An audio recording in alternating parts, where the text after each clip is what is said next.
Hello बच्चों, good morning. आज हम पाठ पढ़ेंगे 2। इस पाठ का नाम है राजधर्म। राजधर्म यानी राजा का धर्म। इस पाठ में ये कहानी है।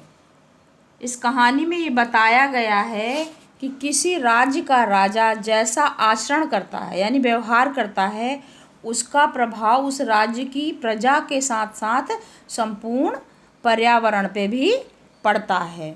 तो इस पाठ की कहानी समझने से पहले इसमें कुछ शब्द आए हैं, उनका अर्थ मैं तुम्हें समझाऊंगी, फिर कहानी को सुनाऊंगी।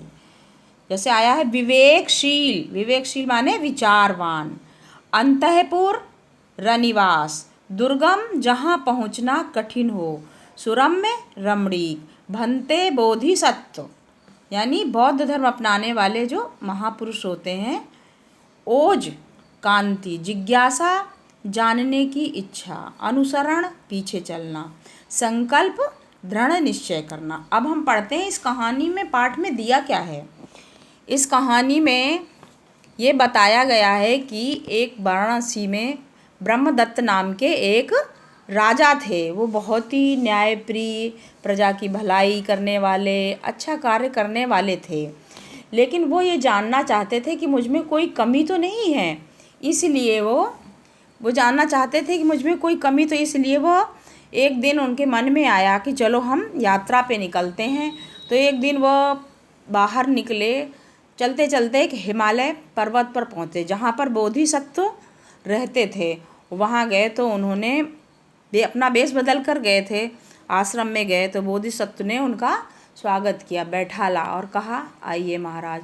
फिर वहाँ बगीचे से कुछ फल तोड़ कर लाए और उनको दिए, तो वो बड़े मीठे थे। राजा ने पूछा बोधिसत्व से कि ये तो फल बड़े मीठे हैं, इसका क्या कारण है। तो वो बोधिसत्व बोले कि भाई, जिस राज्य का राजा अच्छा कार्य करता है, प्रजा की भलाई करता है, उनके दुख दर्दों में साथ देता है, तो उस राज्य की प्रजा तो सुखी रहती है और वहाँ का पर्यावरण भी बड़ा शुद्ध हो जाता है, शुद्ध हो जाता है। तो राजा ने कही अच्छा ऐसा है, ऐसा भी होता है, ऐसा भी होता है कि हाँ ऐसा। तो फिर राजा वहाँ से चले आए, उनको अपना भेद नहीं बताया। फिर राजा ने कि अगर ऐसा होता है तो चलो हम कुछ अधर्म करके देखते हैं। फिर राजा कुछ गलत काम करने लगे, प्रजा को कष्ट देने लग गए और गलत गलत कार्य करने लग गए, दुख देने लग गए। फिर वो एक दिन आश्रम में पहुँचे वेश बदल कर, तो फिर वो बोधिसत्व फिर उनके लिए फल तोड़ के लाए, तो वो कड़वे निकले। तो राजा ने कही कि ये फल कड़वे क्यों हैं। तो बोधिसत्व ने कहा कि अब यहाँ का राजा भी बड़ा ही अधर्मी हो गया है, प्रजा को दुख देता है, उनके संग न्याय नहीं करता है, भलाई नहीं करता है। तो राजा ब्रह्मदत्त को ही समझ में आया। फिर उन्होंने बोधिसत्व को अपना परिचय दिया और कहा कि मैं ही ब्रह्मदत्त, मैं अपनी दोषों को जानने के लिए यह कार्य कर रहा, अब मैं कभी आगे से अधर्म नहीं करूँगा, न्यायपूर्वक राज्य करूँगा और अपनी प्रजा के सुख दुख में साथ दूंगा, भलाई करूँगा। मैं चाहता हूँ मेरा राज्य सुखी रहे, हमारा पर्यावरण भी रहे।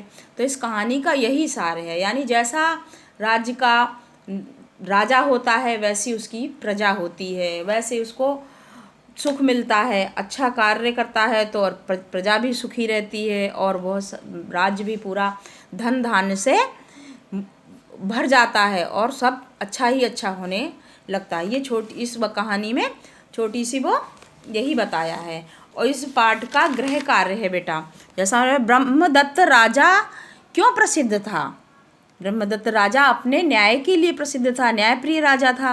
राजा ब्रह्मदत्त वेश बदल कर क्यों घूमता था। राजा ब्रह्मदत्त वेश बदल कर अपने दोषों को जानने के लिए घूमता था। यह गृह कार्य है आज का। बच्चों, आपके पास किताब होगी, पाठ को पढ़ना और इन प्रश्नों के उत्तर लिख के गृह कार्य में भेजना।